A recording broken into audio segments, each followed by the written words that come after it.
ABC Listen. Podcasts, radio, news, music and more. Before we start today's story, we're very excited to share that tickets for Conversations Live, our national tour, are selling fast. Extra shows have been added in Adelaide, Hobart and Perth.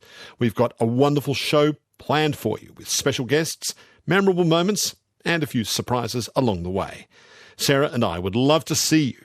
There's a link in the show notes, or you can go to the Conversations page for more details. A revolution is not a dinner party.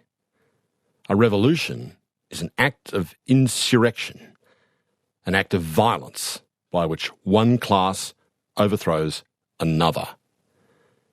This is one of the many famous quotes from the Chinese revolutionary leader Mao Zedong.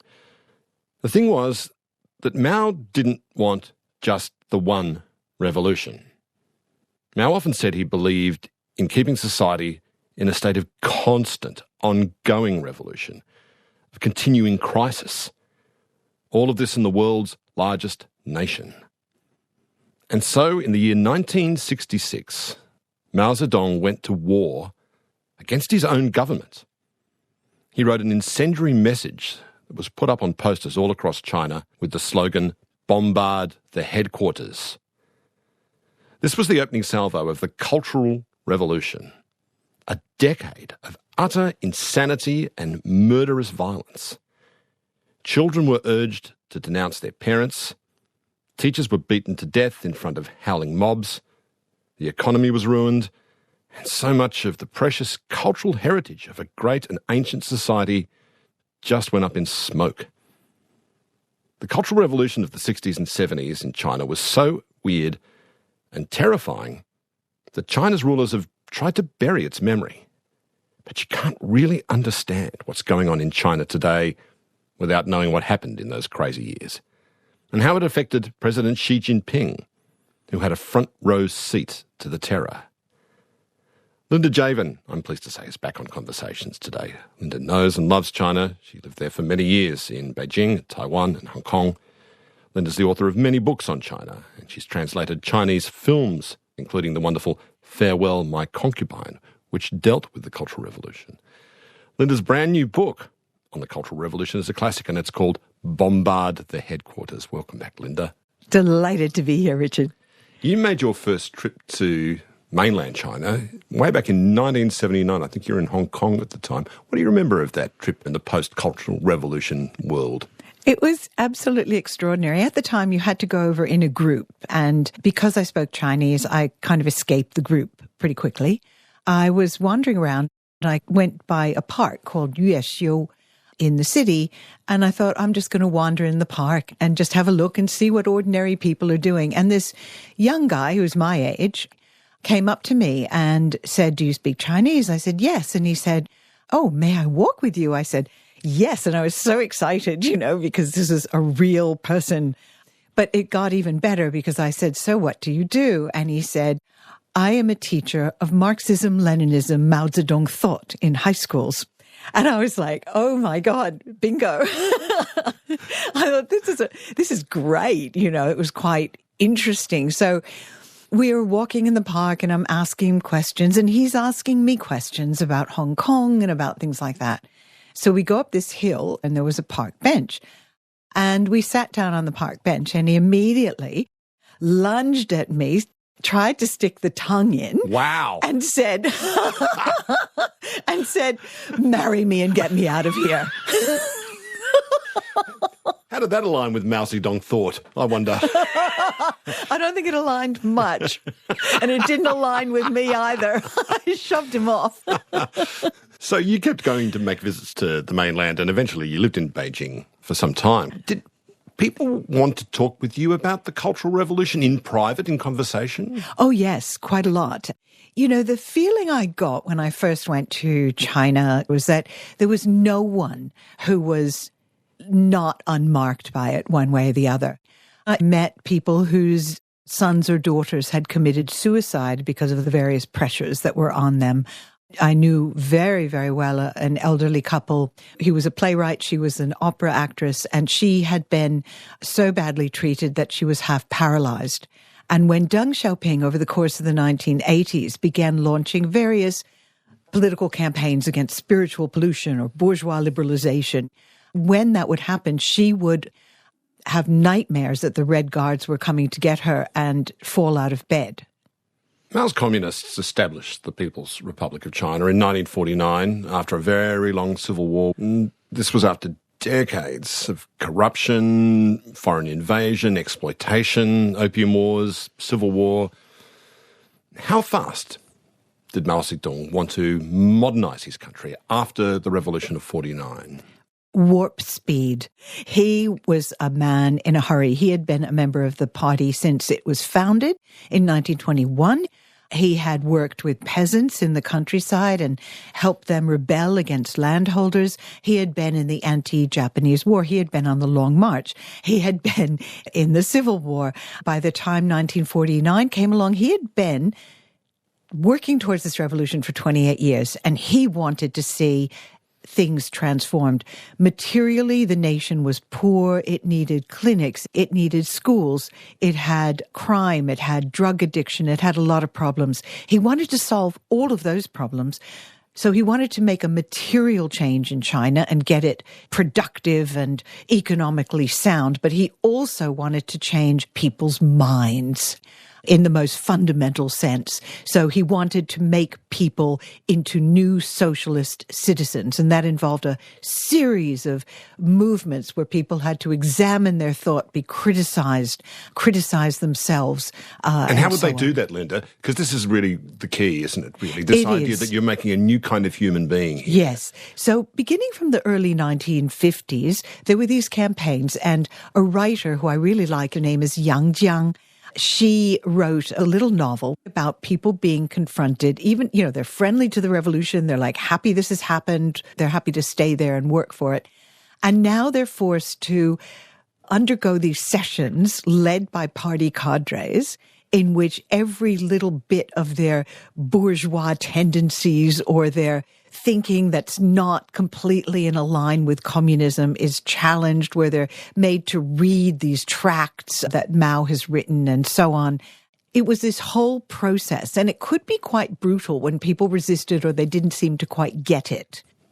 Anyway, 1956, Mao's like, okay, let 100 flowers bloom. Give us criticism. Tell us what we've been doing wrong, Get it off your chest. Get it off your chest. Yes. We've been in power for 7 years and maybe we haven't done everything perfectly. And they began speaking, and it became this kind of flood of criticism. And it was a flood of criticism about everything from their management of culture to the management of the economy, which they were slowly collectivizing. Mao's reaction was something like 400,000 people went into labor camps, the Chinese schooling. 400,000 people go into labor camps. Because they're poisonous weeds. Right. They weren't flowers. And so the following year, Mao, who's getting more and more keen to push everything along, announces the Great Leap Forward. Now, the Great Leap Forward is one of those absolutely momentous events in Chinese history. Absolutely. What was he trying to do with the Great Leap Forward? There were several purposes. Always with Mao, there's the material purpose and there's the ideological purpose. So the material purpose was to quadruple China's agricultural and economic production to the point where it would surpass the UK and the US. The way that it would be done would be complete collectivization, abolishment of private property, the division of the country into people's communes, and going against what Marx said, which was that you needed these stages, including capitalism and so on, to get to communism in the end. Mao said we can get there without going through the stage of capitalism and so on, through harnessing the collective will of the people. Right, we're just going to put our pedal to the metal and just crash through all those stages and arrive at communist utopia within a couple of years. A great leap forward. A great leap forward indeed. What did this mean for ordinary Chinese people, the Great Leap Forward? Well, it meant going against everything that they actually understood about agriculture. Because if you want to quadruple production in agriculture, the idea was you plant 4 times as many crops in the same area. Oh. And so they knew it was going to fail. But the struggle against this kind of thing became useless. in the cities and so on, everybody was expected to take their woks from their kitchen and other metal, like the frames around their windows, for example, if they had aluminium frames, and throw them into these neighborhood furnaces that were going to produce steel for industrial production. And of course, across the country, tons of pig iron was produced and people didn't have woks. You know, it was incredible. And they had these other things, like everybody had to get outdoors on this one day in this one time and bang pots and pans, whatever they hadn't thrown into the furnaces, so that there's all the sparrows which ate seeds and therefore damaged crops, all the sparrows would die. They actually kept the sparrows flying so long, and other birds too, of course, that they died of exhaustion and fell on the ground. I thought that was an urban myth. No, it happened. It really happened. It really happened. I know people who did that. Now, the local cadres were expected to report quadrupled harvests, you know, bumper harvests, and they weren't getting it. So they had to hand grain to the government, and they were raiding the silos. They were raiding the grain stores. This was obviously a recipe for disaster. People who tried to speak truth up, you know, reporting up, that wasn't welcome. And therefore, there was this whole system of fake news, genuinely fake news, that was bubbling up towards the top. Oh, it's all going so well. The situation's brilliant. Now, obviously, people could see that this was going very wrong. Mao's Minister for Defense in 1958, at a meeting of the Communist Party in Lushan, wrote a letter to him and said, we are in danger of pushing people to starvation. There's hunger that's growing in the countryside. He knew that. A lot of people kind of got that there was something going on. He said, we have to think about what we're doing. And Mao was so angry at him, purged him from his position, and threatened that if the other leaders supported Peng Dehuai, he, Mao, would go to the countryside and raise another army to overthrow his government. Okay, so we have the first hints of what he's about to do in the Cultural Revolution in this moment. What was the upshot of the Great Leap Forward when it was finally abandoned? By 1961, tens of millions of people were dead as a result. Tens of millions? Tens of millions. Some people put it as high as 70. I don't know the evidence is there for that, but it seems that 30, 40 million is a reasonable guess. In calling off the Great Leap Forward, what did that mean for Mao's position in the party? It wasn't good for Mao's position. Liu Shaoqi, who was the president, and Deng Xiaoping, who was the secretary general, had noticed that a party secretary in Anhui province had instituted a system on his own accord by which the peasants could grow grain, give what they had to give to the state, but were allowed to keep any excess for their own use and to trade on markets. And that was beginning to mitigate the famine in that area. So they thought, let's apply this nationwide. And Mao was furious, but he was sidelined because the rest of the leadership was well aware that the nation was in crisis. And so China began to recover under this new policy? It began to recover. I mean, there were other problems as well, including the cutoff of relations with the Soviet Union, which had been giving it lots of aid.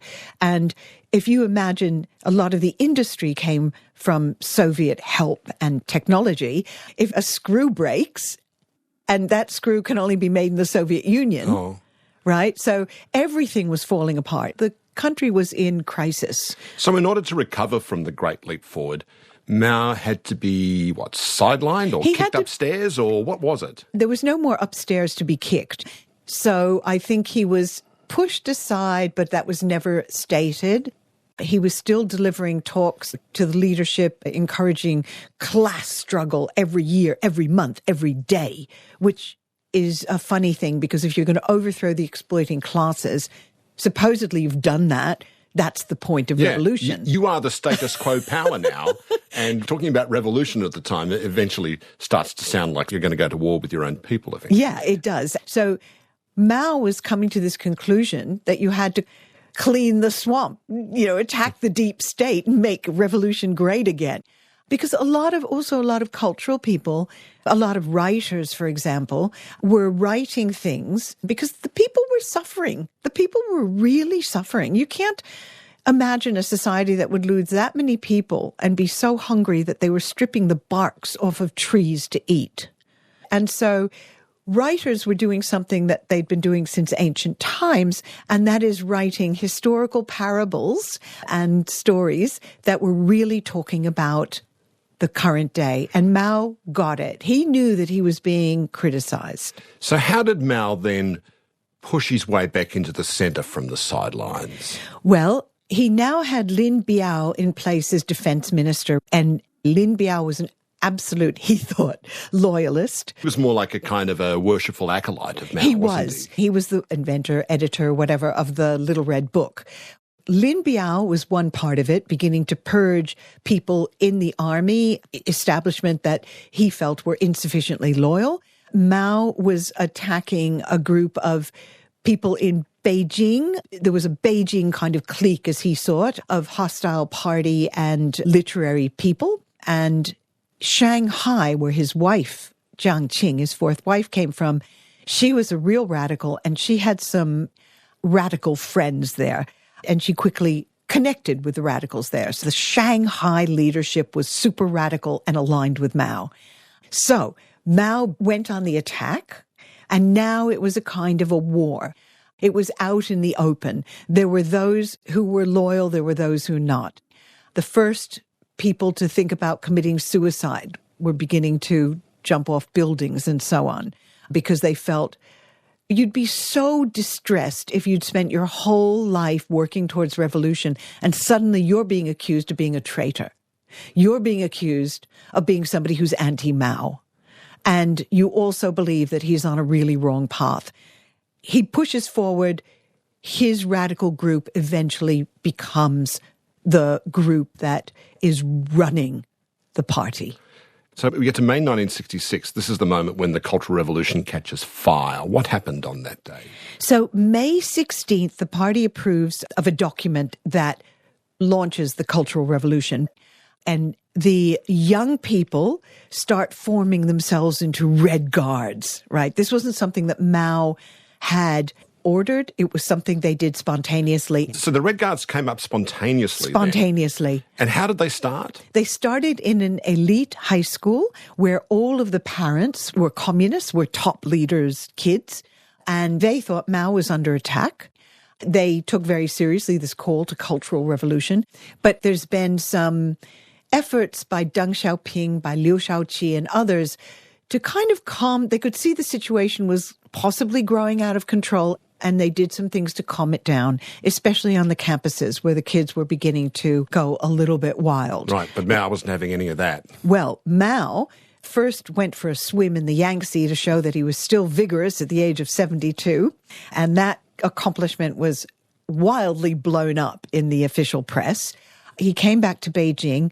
He was furious. There was a meeting of the top leadership, and he was so angry, he was actually screaming at Liu Shaoqi, the president, who was sitting right next to him. So it sounds like what's going on here, Linda, is you have this party structure in place that's running the country. Yep.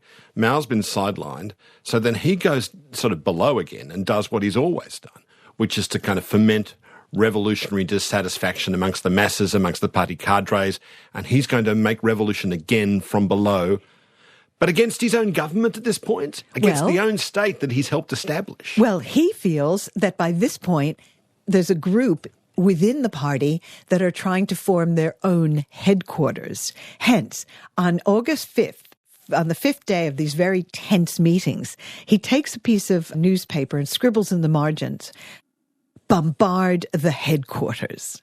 And he writes this little, so just like a paragraph. And it's later declared to be Mao's big character poster, implying that it had been written with brush and ink on a big piece of paper, you know. Bombard the headquarters. Really, that day marked the moment when everything went incredibly crazy. He endorsed the Red Guards. Red Guard units started popping up all over China at this point. And then a deputy school principal named Bian Zhongyuan, who was a fervent Maoist, she became one of the first to fall victim to this whirlwind of Red Guard violence. What was her sin? Well, she probably had a couple in the eyes of her students, because all teachers do. Yeah. But apparently, when talking about an emergency, like emergency drills for how to evacuate the school in case of an earthquake or whatever, you know, one of the students said should we stop and take the portrait of Mao from the wall? And she said, no, just get out in an emergency. And that became a sin. How did they then punish this sin, the local Red Guards? Well, it was a girls' school, and these girls, these radical girls, they beat her. They demanded that she confess her sins, but they really got carried away with the beatings, and they actually beat her with planks that had nails in them. They beat her so horrifically that she died. So this was among the first of these spectacles of students, young people, humiliating, torturing, and occasionally beating people to death in public. In public. And now it was a couple days later that the first Red Guard rally was held. And one of the girls from that group, Song Bin Bin, pinned a Red Guard armband on Mao in front of like 1 million young people. So this was a huge moment. And Mao said, your name, Song Bin Bin. Bin Bin means be gentle. He said, you should be yao wo. You should be military. You should want to fight. And so the next day, a piece came out in the newspaper. Violence was endorsed, and away they went. But there was another girl in the same school, and she was so horrified and appalled and shocked by what had happened that she began secretly to kind of take note of what was going on. And she became eventually somebody who devoted her life to keeping an archive of victims. She now lives in exile in the United States, and she's published a book called Victims of the Cultural Revolution. Meanwhile, Mrs. Mao, Jiang Qing, Mao's fourth wife, was becoming an increasingly powerful figure. She donned an army uniform and had this kind of theory of violence, that some kinds of violence, well, in fact, all kinds of violence were acceptable. Can you explain how it worked with the kind of good guy, bad guy analogy she had, Linda? I think she was quoting Mao when she said this, but she told the Red Guards in a meeting that if good people beat bad people, then that's fine, that's good. If bad people beat good people, the good people achieve glory. If good people beat good people accidentally, it's a misunderstanding. Oops. Yeah. She told students in China to take action if they thought their parents might be among the monsters and demons, to rebel against their own parents. I'm really struck by how much of the language is really supernatural at this period, Linda. You're fighting ghosts and monsters and demons. This doesn't sound very Marxist to me, which is supposed to be materialist kind of thought. What do you make of this language, this supernatural language that comes up? One of Mao's great contributions to revolutionary theory is his Sinicization of it, creating a Chinese version. Now, Mao was really well read. He loved a number of novels, classic novels. One of them was what we call Monkey, I think, Journey to the West. Yeah, Monkey Magic. And he identified with Monkey, with the Monkey King. And in that book, you might remember, the monkey and the monk and Pigsy, they, as they're going to India to get the sutras, they have to battle the white-boned demon, and they have to battle cow spirits and snake monsters and all of this stuff. And that is the vocabulary that was used for class enemies. So in a school or in an office, if the Red Guards and radicals took a whole bunch of victims and put them in a classroom and kept them there, taking them out for criticism and so on, that was called a cow pen. It was called a cow pen because that comes from cow demon, which comes from monkey.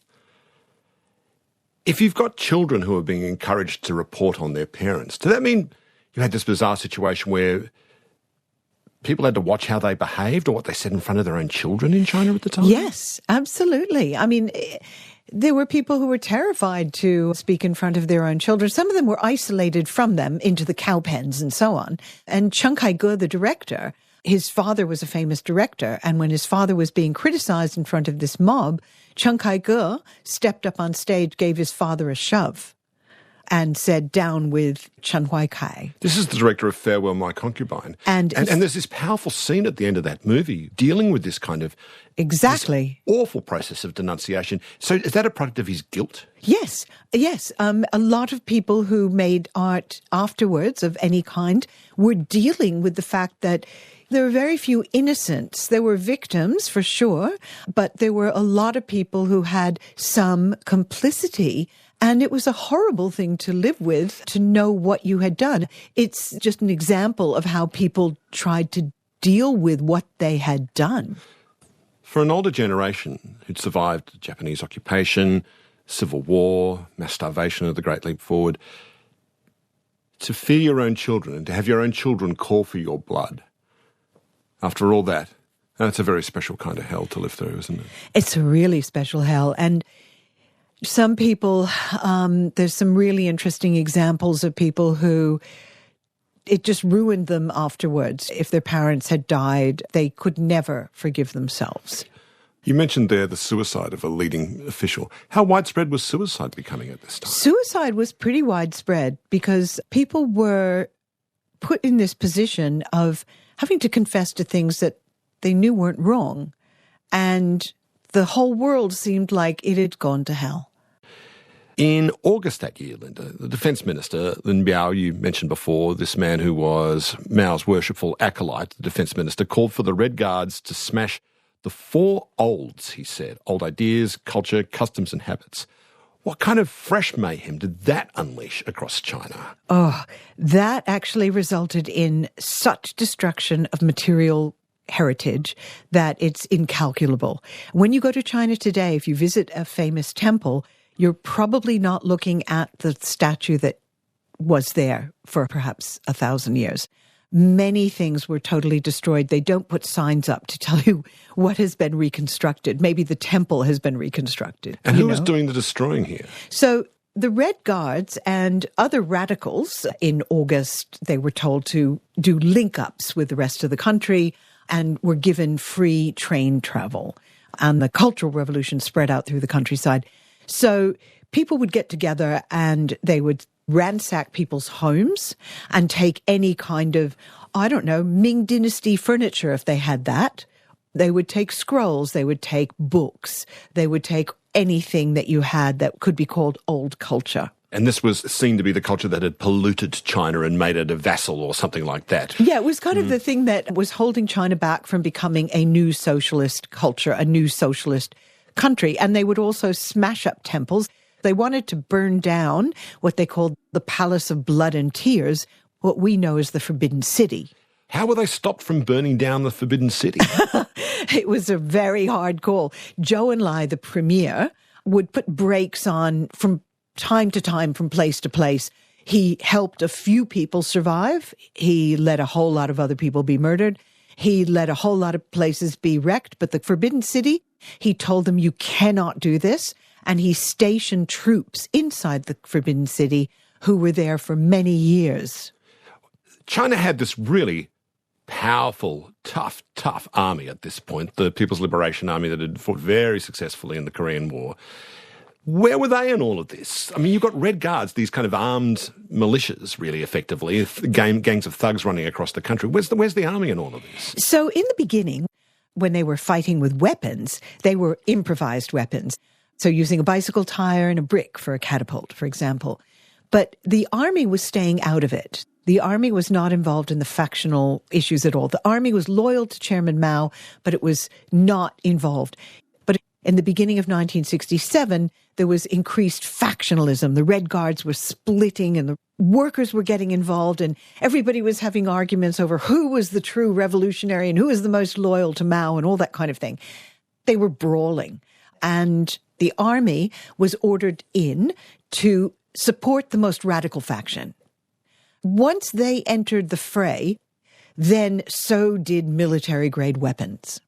And that made the slaughter go exponential. I mean, if you're fighting with sharpened fence posts, you can cause a lot of damage, right? But if you're actually fighting with machine guns, grenades, tanks, the damage you can do to other people is horrific. It's actually like war. And at the end of 1966, Mao made a toast to civil war, shocking the people around him, absolutely shocking them. It was just his small group of radicals around him, and it was his birthday.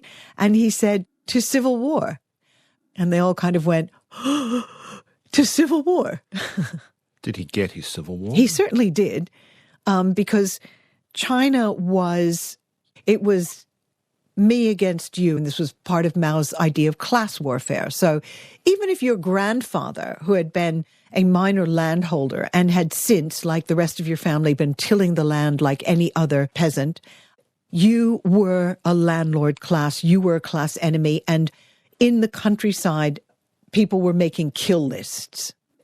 They'd get together, they'd have a meeting, and they'd say, Richard's family, even though they're now all tilling the land, they used to own land and exploit other people, and they would wipe out your entire family. The babies, the kids, the elderly, didn't matter. So now we're into an era of mass murder. We're into an era of mass murder beginning in 1967, with a little hint of it in 1966. But 1967, it just goes insane. And then other campaigns start to be launched that imply conspiracy theories and so on. And so the violence just rolls on and rolls on and rolls on. It's very hard to imagine. Can we know what Mao's motivation is here? Is he just kind of is he using this violence as a weapon to eliminate his enemies, rivals within the party? Or is he just kind of enjoying this for its own sake? I don't know. I don't claim to speak for Mao, but certainly he did want to eliminate his enemies in the party, both those he knew by name and those who might be in other parts of the party, but who were dragging their feet, who were obstructing what he wanted to do with the nation.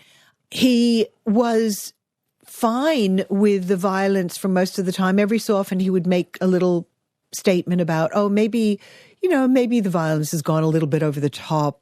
Maybe we should end this movement. Let's see, maybe the end of this year. That was 1969. And then it kept going. But it went through phases. And yeah, he didn't have a plan. One of his famous sayings was, you have the experience first and then you make your theory. At the same time, Mao mania is exploding. You mentioned the creation of the Yes. little red book, The Thoughts of Chairman Mao, which had a plasticky cover so it could be carried on military campaigns. That was the theory behind it. What other forms did this Mao hysteria mania take, Linda? Well, everybody had to have a poster of Mao in every workplace. And there was a ritual in the morning. It was called 早请示, which is in the morning to ask for instructions from Chairman Mao, from his poster. And then by the end of the day, 晚汇报, which is to report back in the evenings. This was the kind of mania. People would at one point try to speak entirely in Mao quotes, even if they were buying vegetables or flirting or whatever was going on. They would try to speak entirely in Mao speak. It was so crazy. And this collection of his works was a sort of the perfect gift, When somebody got married during that time, their wedding gifts might be like 10 of these bundles of collected works of Mao. Wow.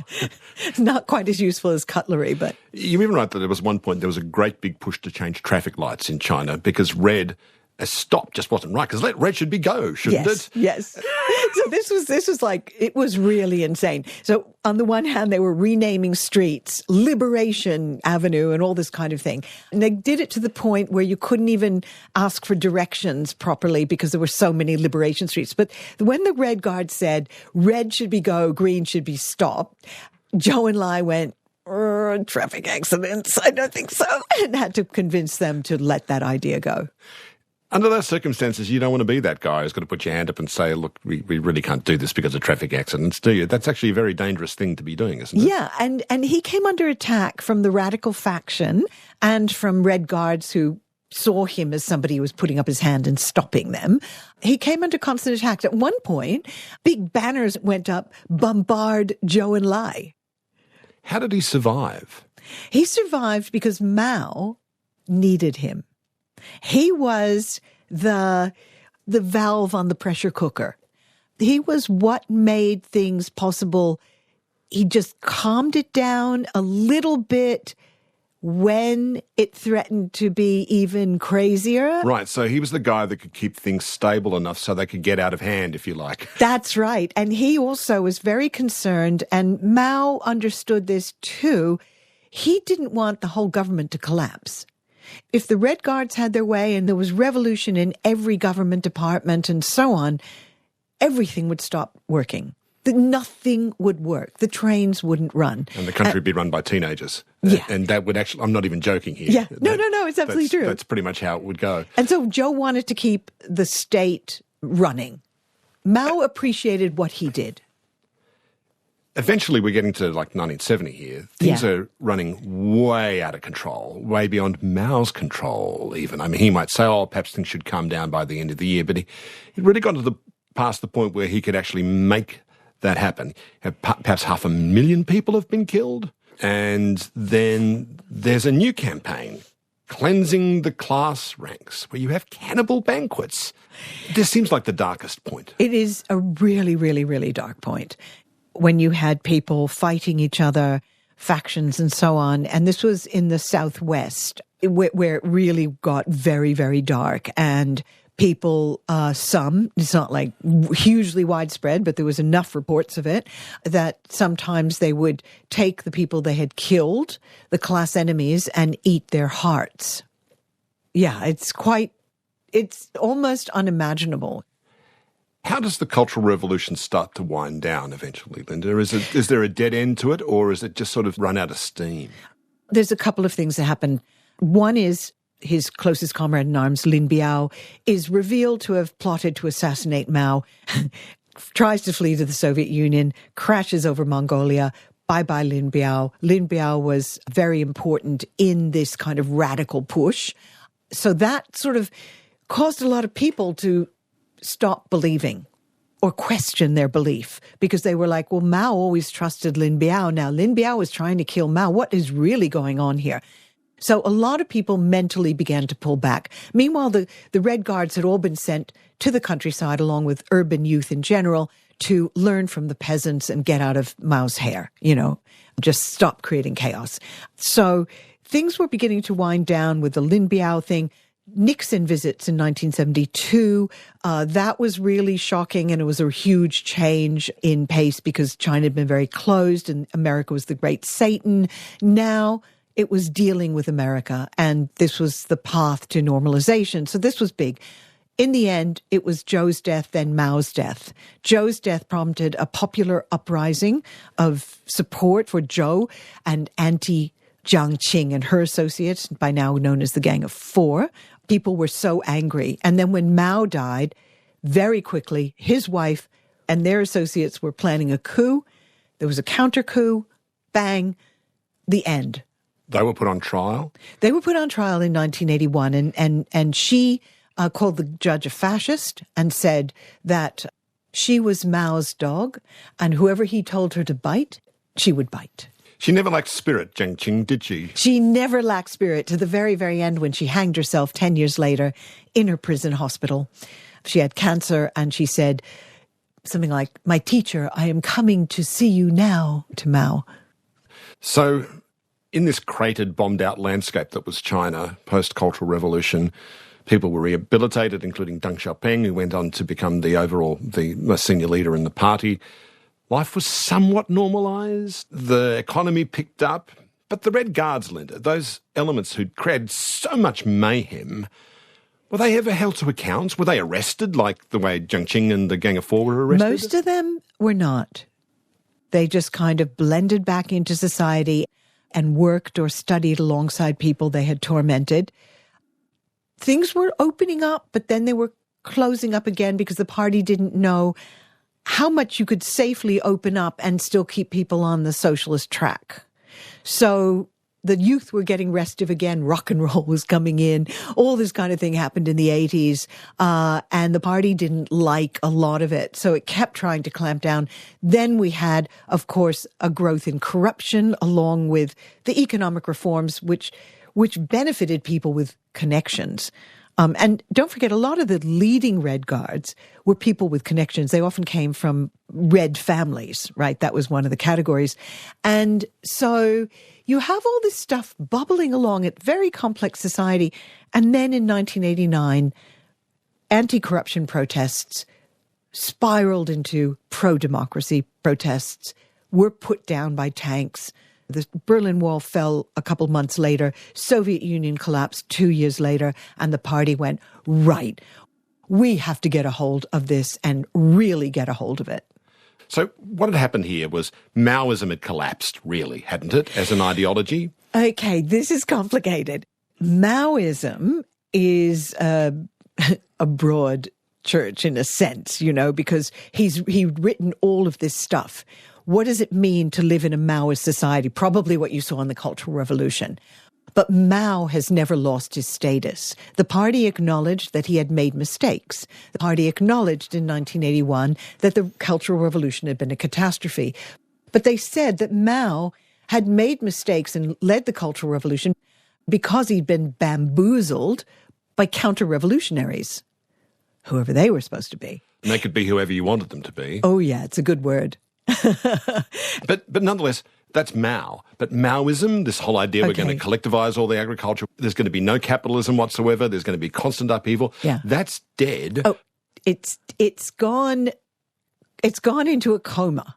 Okay. A little bit. But Maoism might be in a coma, but there's a spiritual vacuum present now. Yes. What does the party fill that vacuum with now? You need actually fuel, ideological fuel or spiritual fuel to justify this whole enterprise, don't you? What's the new thing that they're going to fill the tank with? We go back to socialism, and Deng declares China to be in the primary stage of socialism. So they would have these campaigns for speaking courteously and studying hard. And there was just all of these campaigns that were supposed to create a good socialist society. But really, definitions were out of control, and people in their searching were beginning to turn to Christianity and to Buddhism and to whatever. You had people searching for answers. Some of them found it in rock and roll and art, and some of them found it in Jesus, and some of them found it in thinking more deeply about Mao and believing he was right. But that was never going to work long term. So that's when patriotism comes in, doesn't it? Patriotism comes in to fill the vacuum. And that is after the Soviet Union collapses. That is when they realized that they could collapse too. And they are determined, what are we going to do with the youth? How are we going to fire them up?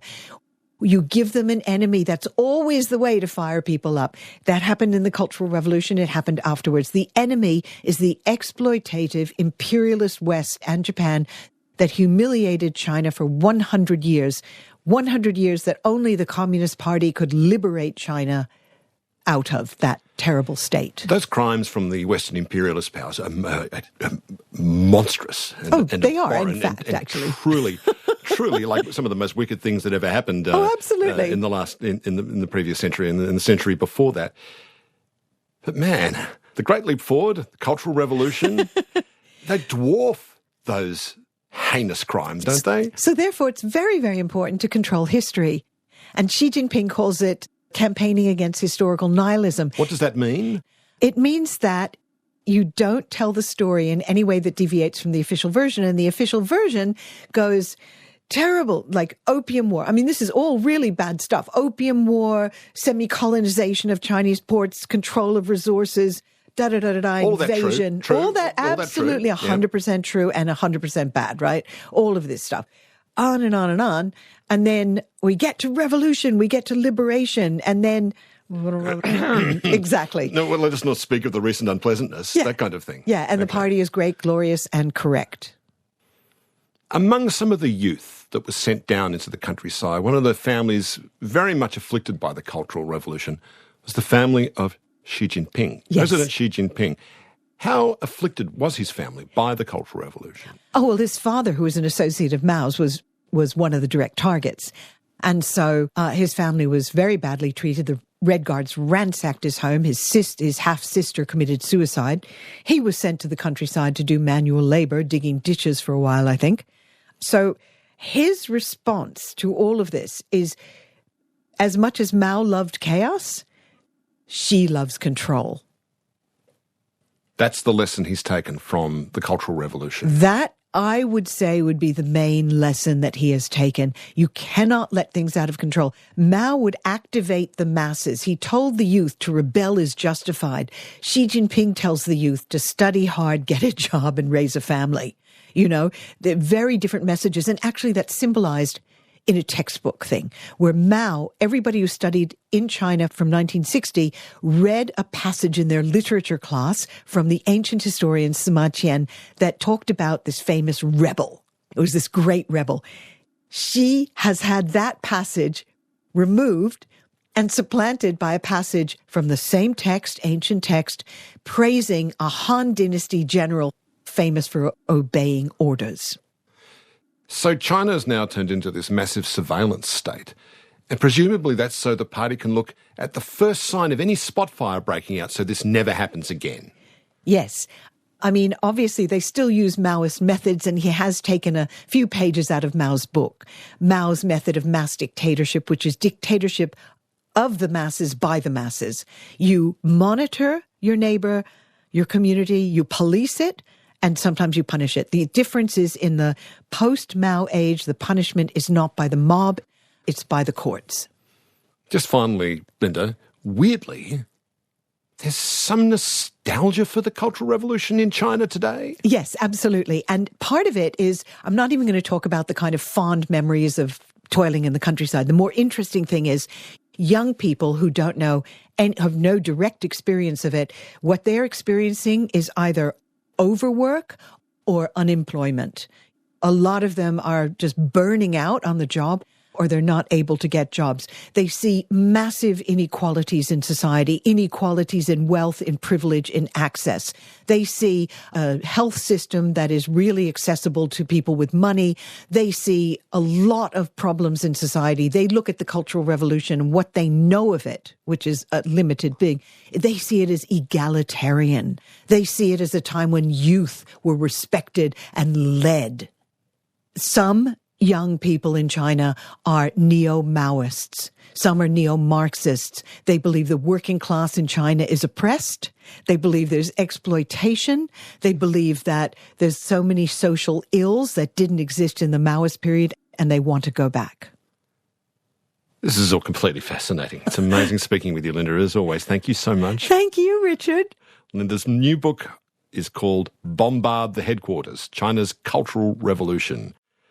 Today's conversation with Linda Javen was made on the lands of the Gadigal people. Producer was Jennifer Leake. Executive producer is Nicola Harrison. I'm Richard Feidler. Thanks for listening.